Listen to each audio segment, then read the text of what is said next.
육군 수도기계화 보병사단과 미 2사단 한미연합사단 예하 스트라이커 대대가 경기도 포천에서 연합 혹한기 훈련을 진행했습니다. 양국은 도시지역 작전과 소대 전투 사격 등을 함께 진행하며 연합 제병협동작전 능력을 숙달하고 검증했습니다. 육군 지상작전사령부가 미군 210 포병여단과 함께 한미연합 대화력전 모의 연습을 실시했습니다. 이번 연습은 북한의 도발 양상을 반영한 시나리오를 토대로 전시전환 및 전면전에서 발생할 수 있는 대화력전 상황을 가정해 진행됐습니다.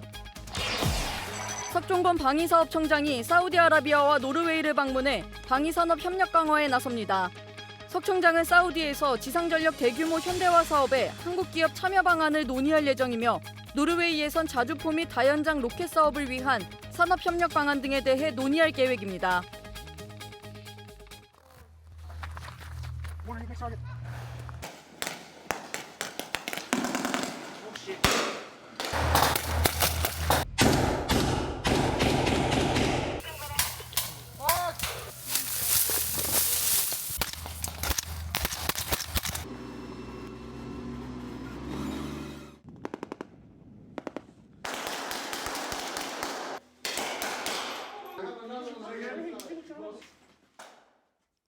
시청자 여러분 그리고 국군 장병 여러분 안녕하십니까?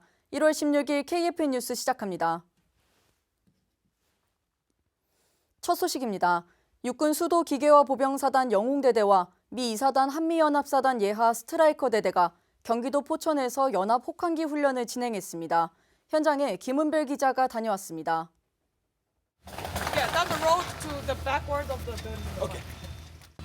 한국군과 미국군으로 구성된 연합팀이 함께 장애물을 극복하며 목표 지점 확보에 성공합니다. 목표 지점에서 인질들을 구출하고 적까지 생포하며 성공적으로 훈련을 마칩니다.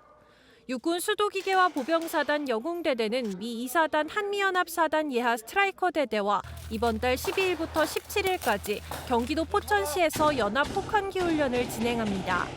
한미연합팀을 꾸려 장애물지대를 개척하며 제병협동작전 절차를 숙달하는 도시지역 작전, 한국군 장갑차와 미군 장갑차의 활약 아래 한미소대가 함께 목표 지점을 점령하는 훈련이 소대전투 사격이 15일 진행됐습니다. As a platoon, we've really enjoyed working with our ROKA counterparts, training and intermingling, so that way we can create a multinational partner force, better trained together, committed to defending South Korea. 특히 이번 훈련은 한국군 대대장이 미군과 제병협동 부대를 함께 작전 통제함으로써 한미 간의 통합된 연합 제병협동 작전 능력을 숙달하고 검증할 수 있었습니다. 수도 기계화 보병사단 영웅대대를 모체로 한미연합 TF가 구성되어 연합작전을 계획, 준비, 실시하면서 연합 방위 태세를 크게 강화할 수 있었습니다. 국민에게는 신뢰를, 적에게는 두려움을 안겨주는 강한 부대를 육성하겠습니다. 여러 가지 과제에 대한 순환식 훈련을 통해 한미군은 진정한 연합 방위 태세를 완비할 수 있었습니다. 육군 수도 기계화 보병사단은 다가오는 칼펙스 훈련과 같이 다양한 연합 훈련을 통해 강력한 한미 태세를 구축하겠다고 밝혔습니다. KFN 뉴스 김은별입니다. 한미공군이 올해 첫 연합 공대지 실사격 훈련을 진행했습니다. 양국은 훈련에서 지상 목표물을 정확히 명중시키며 압도적인 화력을 과시했습니다. 김은진 기자의 보도입니다. 공중에서 F-15K가 폭탄을 떨어뜨리자 설산 주변으로 거대한 연기와 불꽃이 일며 지상 목표물을 정확하게 명중합니다. 한미공군이 오늘 제11전투비행단 F-15K 전투기 2대와 미 공군 제51 전투비행단 A-10 공격기 2대가 참가한 가운데 공대지 실사격 훈련을 실시했습니다. 이번 훈련은 양국 공군 조종사들이 우군의 지상 전력을 지원하는 근접 항공 지원 작전 절차를 숙달하기 위해 실시됐습니다. 합동전술 통제관의 통제에 따라 지상 목표물을 향해 접근하는 데 성공한 양국 공군 전투기들과 공격기들은 MK-82 폭탄 20발을 정확히 투하하며 압도적인 화력을 과시했습니다. 2025년 첫 연합 실사격 훈련을 대한민국 공군과 미 공군이 원팀을 이루어 수행하였습니다. 올해에도 공고한 한미 연합 방위 태세를 바탕으로 대한민국 영공을 굳건히 수호하겠습니다. 한편 오늘 한미 공군 훈련과 별도로 한미일이 미군의 B-1B 전략 폭격기가 전개한 가운데 한반도 인근 공해 상공에서 공중훈련을 실시했습니다. 훈련에는 한국 F-15K 전투기와 일본 F-2 전투기 등이 참여했습니다. 국방부는 이번 훈련은 최근 북한이 주장하는 극초음속 미사일 발사 등 고도화하는 북한의 핵미사일 위협에 대한 한미일의 억제와 대응 능력을 향상시키기 위해 시행했다고 밝혔습니다. 이어 한미일 3국은 긴밀한 공조를 바탕으로 3자 훈련을 지속 확대하고 북한의 위협을 억제해 공동으로 대응할 수 있도록 협력을 강화해 나갈 것이라고 강조했습니다. KFN 뉴스 김은진입니다. 대한민국이 개발한 보병용 중거리 대전차 유도무기 현궁은 대내외적으로 그 위용을 뽐내고 있는데요. 육군 이신속 대응 사단에서 현궁 실사격 훈련을 진행하며 우리 무기의 우수성을 확인했습니다. 백재훈 기자가 현장에 다녀왔습니다. 하얀 눈이 군데군데 쌓여있는 훈련장. 겨울의 추위도 아랑곳하지 않고 우리 군의 대전차 유도무기 현궁의 사격 준비가 한창입니다.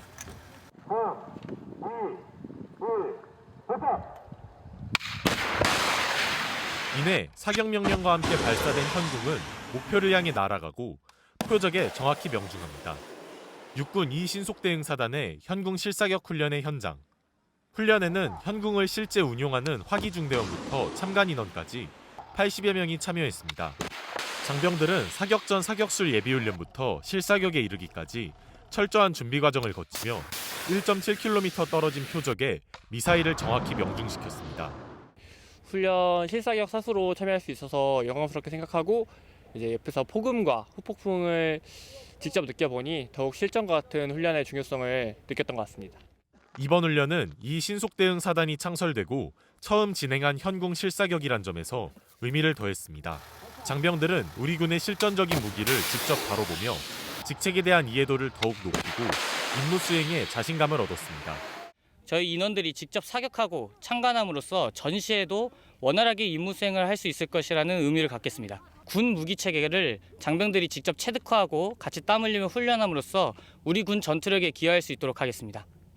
이 밖에 부대는 사격 전 현장 위험성 평가를 비롯해 안전 확보를 위한 대책을 강구하며 훈련을 성공적으로 진행했습니다. 목표를 향해 힘차게 뻗어나가는 빛의 화살, 현궁처럼 육군 이신속대응사단의 대비태세는 을사년 새해에도 완벽합니다. KFN 뉴스 백재용입니다. 육군 지상작전사령부는 지난 14일부터 사흘 동안 미군 210포병여단과 함께 한미장병 250여 명이 참석한 가운데 대화력전 모의 연습을 실시했다고 밝혔습니다. 이번 연습은 북한의 도발 양상을 반영한 시나리오를 토대로 전시전환과 전면전에서 발생할 수 있는 대화력전 상황을 상정해 진행됐습니다. 특히 한미연합 감시 탐지 자산과 지상 공중 타격 전력을 통합 운용하는 절차에 숙달하는 데 중점을 뒀습니다. 이 연습은 지난 1994년 미군 2사단 주관의 대화력전 훈련으로 시작됐고 2006년부터는 우리 군이 주도해 실시하고 있습니다. 석정권 방위사업청장이 대한민국 방산 수출 성장을 지원하기 위해 오는 19일부터 24일까지 사우디아라비아와 노르웨이를 방문합니다. 김철환 기자입니다. 석정권 방위사업청장이 중동 최대 방산협력국인 사우디아라비아를 찾아 대규모 전력 증강 사업들에 대한 K방산 참여 의지를 피력합니다. 먼저 석 청장은 압둘라 빈 반다르 알 사우드 사우디 국가방위부 장관을 만나 지상전력 현대화 사업에 대한 한국 업체 참여 방안을 논의합니다. 이어 사우디 국방부의 칼리드 빈 후세인 알비아리 정무차관을 만나 해상 항공 분야 핵심 전략 자산 획득 사업 참여 방안을 협의합니다. 양측이 함께 사업별 발전 방안을 논의하는 자리를 통해 대한민국의 사업 참여 가능성을 높일 것으로 기대됩니다. 이와 함께 노르웨이 방문에서는 우주 분야 선도 기업인 콩스버그 세틀라이트 서비스사를 찾아 우리 군 정찰위성 사업 지원 사항을 점검합니다. 또 노르웨이와 수출 논의 중인 자주포 및 다연장 로켓 사업을 위한 사업 협력에 우주 분야를 포함하는 방안도 모색할 예정입니다. KFN 뉴스 김철환입니다.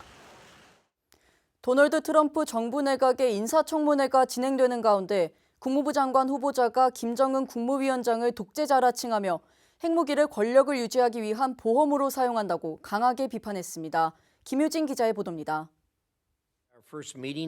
현지 시간으로 15일 워싱턴 DC 의사당에서 열린 상원 인사청문회에 참석한 루비오 국무장관 후보자에겐 대북 정책을 재고해야 하지 않겠냐는 질문이 이어졌습니다. 루비오 국무장관 후보자는 독재자가 평생 권력을 유지하는 방법으로 핵무기를 선택했다라고 운을 떼며 You have a 40-something-year-old dictator who has to figure out how to hold on to power for the rest of his life. He views nuclear weapons as his insurance policy to stay in power. 김정은 국무위원장에게 핵무기는 매우 중요했기 때문에 어떤 제재도 그와 관련한 능력을 개발하는 걸 막지 못했다라고 평가했습니다.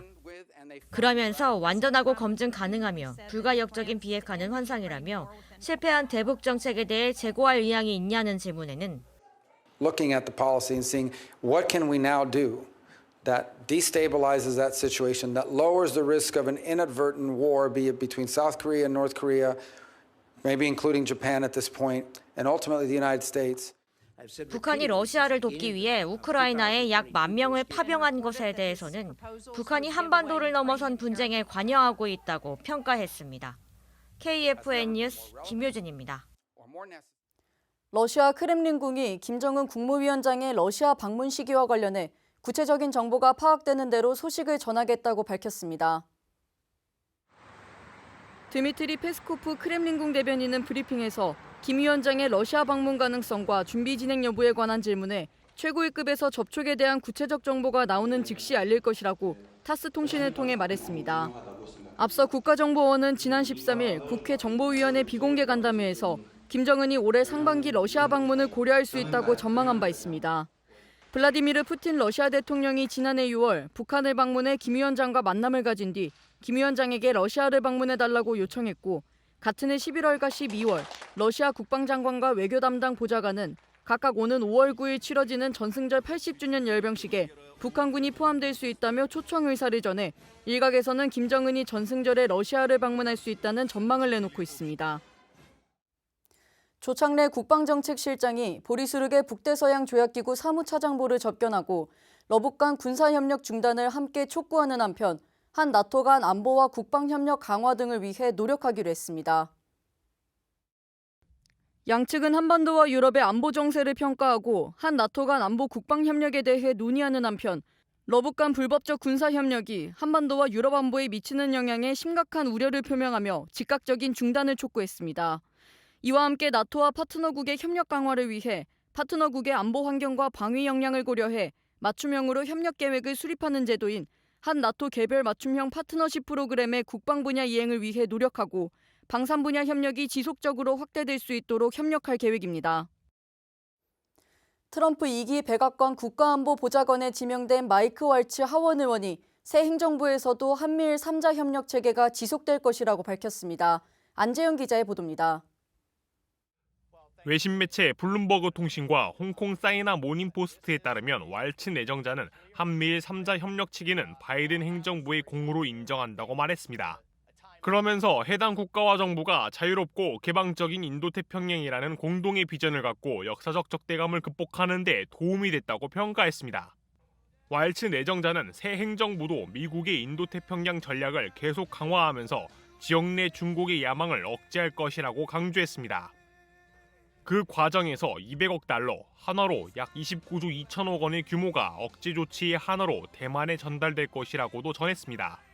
트럼프 행정부는 유럽의 서방구 동맹뿐만 아니라 미국과 영국, 호주 간 안보 동맹인 오커스, 미국과 일본, 호주, 인도 간 안보 협의체인 쿼드 등 인도태평양 동맹그룹도 중국을 견제하기 위한 미국의 전략에 통합돼야 한다고 말했습니다.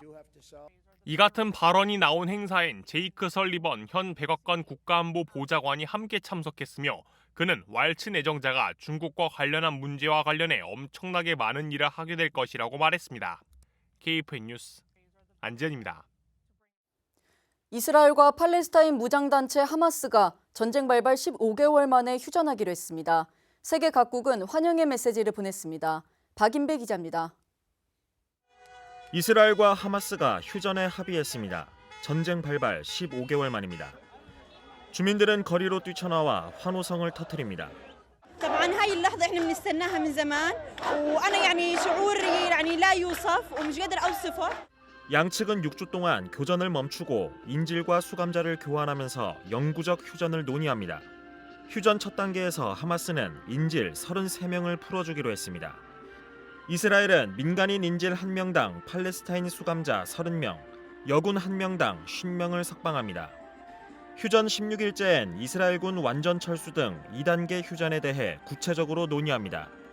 마지막 단계에선 중재국과 유엔의 감독 아래 가자지구 재건에 들어갑니다. الإعلان عن نجاح جهود الوساطة المشتركة بوصول طرفي النزاع في قطاع غزة إلى اتفاق بشأن تبادل الأسرى والرهائن والعودة إلى الهدوء المستدام وصولا لوقت. 휴전 합의 소식에 미국 바이든 대통령은 끈질기고 고된 미국 외교의 결과라고 환영했습니다. 트럼프 당선인은 본인의 대선 승리로 휴전 합의가 가능했다고 자신의 공을 강조했습니다. 구테우스 유엔 사무총장도 환영 성명을 내고 팔레스타인 주민에 대한 인도적 지원 의지를 밝혔습니다. KFN 뉴스 박인배입니다.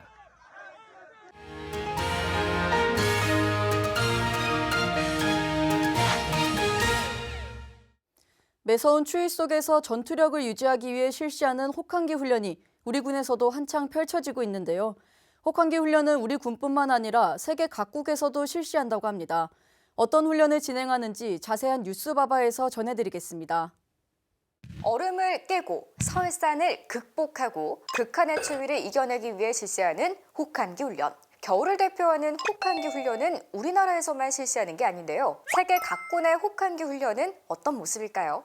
혹한기 훈련은 영하의 극한 추위 속에서도 견딜 수 있는 강인한 체력과 정신력을 기르는 훈련으로 특히나 사계절이 있고 연교차가 큰 우리나라는 추위를 극복하면서 전투력을 유지하기 위해서 혹한기 훈련이 필수인데요. 우리 군에서는 파빙 도하 훈련, 혹한기 구조작전 훈련, 텔레마크 스키를 활용한 설상 기동 훈련 등 다양한 혹한기 훈련을 실시합니다. 이처럼 극한의 추위 속에서도 전투력을 유지하고 장병의 생존성을 높이기 위한 혹한기 훈련은 세계 각군에서도 실시되고 있는데요. 그렇다면 다른 나라의 혹한기 훈련은 어떨까요? 미국의 대표적인 혹한기 훈련으로는 알티크 엣지, 아이스 X 훈련이 있습니다.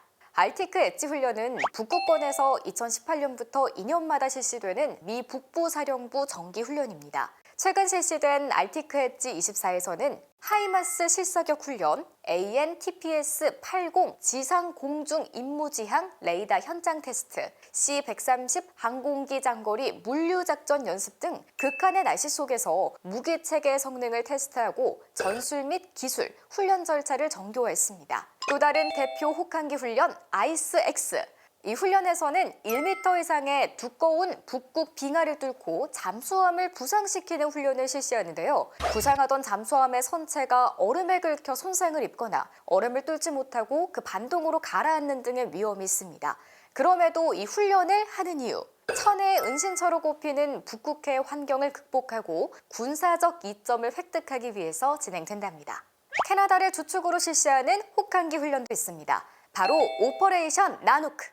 캐나다, 미국, 덴마크 해군이 참여한 이 훈련은 그린란드 누크 지역 인근에서 실시되는데요. 해상 공수해 작전, 포병 훈련, 수색 및 구조 시뮬레이션, 함대 기동 훈련 등 다양한 해상 작전을 통해 북극 환경에 적응하고자 진행됩니다. 노르웨이는 나토 동맹국과 함께 혹한기 훈련을 실시하고 있는데요. 노르딕 리스폰스 훈련은 혹독한 겨울 환경에서 벌어지는 고강도 전투 시나리오를 바탕으로 진행되는 다국적 연합훈련으로 노르웨이에서 가장 큰 군사훈련입니다. 이 훈련에서 해병대원은 상륙작전을, 지상병력은 다양한 포병 시스템과 전차 등을 활용한 북유럽 영토방어 훈련을 하는 등 상호 운용성 및 연합 준비 태세를 확인합니다. 그렇다면 세계에서 가장 추운 나라 중 하나인 러시아는 어떨까요?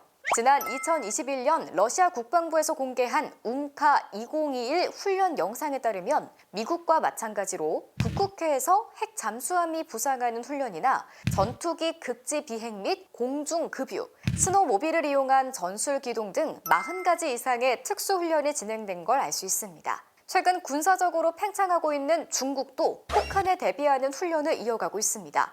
영하 30도의 중국 북방 국경 지역과 티베트 고원에서 실시되는 혹한기 훈련. 훈련에 참가한 대원들은 눈밭에서 무술훈련, 눈밭 구르기, 눈밭 레슬링, 설산 트레킹 등 여러 훈련 과정을 거치며 겨울철 추위를 이겨내는 능력과 정신력, 임무 수행 능력을 향상시킨답니다.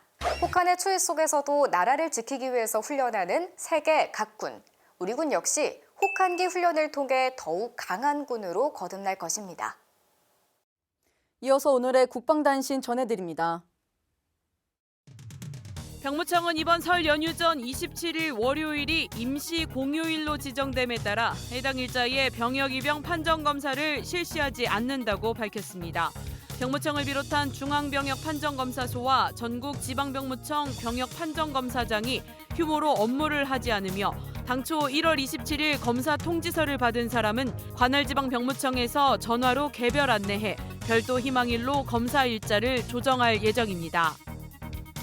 육군 36사단은 15일 신병교육대대에서 새해 첫 신병교육훈련 수료식을 진행했습니다. 하원철 사단장 주관으로 열린 행사에는 500여 명의 가족과 지인이 참석해 지난 6주간의 교육과정을 마치고 강한 전투원으로 거듭난 103명의 신병을 격려하고 축하했습니다. 이들은 사격, 각계전투, 행군 등 다양한 군사훈련을 이수했으며 국가방위를 수호할 준비를 마쳤습니다. 해군교육사령부가 해군교육사령부에서 교육을 받는 초군반 장교와 초급반 부사관 40여 명이 올해 첫 항해 실습을 성공적으로 완료하고 진해 군항에 입항했다고 오늘 전했습니다. 지난 13일부터 17일까지 진행되는 함정 적응 훈련 중 하나인 항해 실습은 4,500톤급 한산도함에서 진행됐습니다. 교육생들은 진해와 부산을 오가며 협수로 항해, 소해수로 통과 등 함정 운용에 필요한 기본 능력을 익히고 해양 수호 의지를 다졌습니다.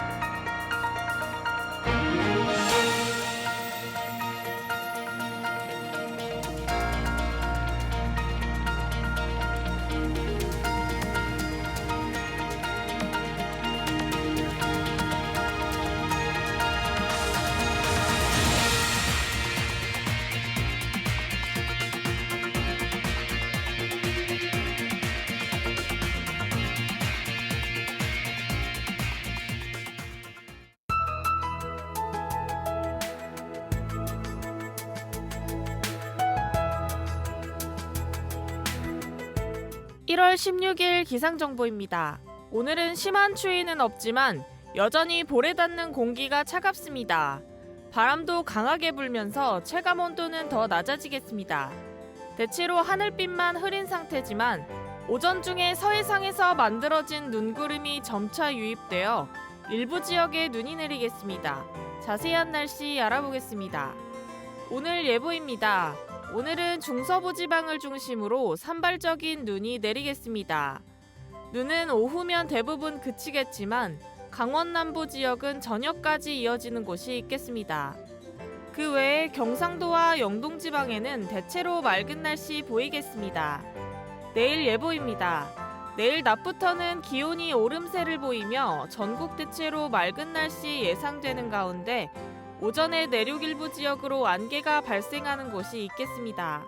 내일 아침 최저기온은 서울 영하 5도, 철원 영하 12도 등 금일과 유사하겠으며 한낮 최고기온은 서울 5도, 대구는 9도가 예상됩니다. 오늘 작전 기상입니다. 항공작전 중 무인기 운영에 있어 서부 지역엔 저온고, 해안 산지엔 강풍으로 일부 제한 있겠습니다. 해상작전은 동해상 높은 파고로 인하여 일부 제한 있겠습니다. 주간기상 전망입니다. 주말에는 대체로 맑은 날씨가 이어지겠으며 토요일 아침에는 일부 지역에 안개 영향 있겠습니다. 다음 주 월요일에는 기업골 영향으로 중부지방으로 약한 비가 내리겠으며 산악에는 눈이 예상됩니다. 이후 20일, 22일에는 대체로 맑겠으나 동해안은 동풍에 의해 비 또는 눈이 내리겠습니다. 이상 공군기상단 제공 기상정보였습니다. 이것으로 KFN 뉴스를 마칩니다. 시청해주신 여러분 고맙습니다.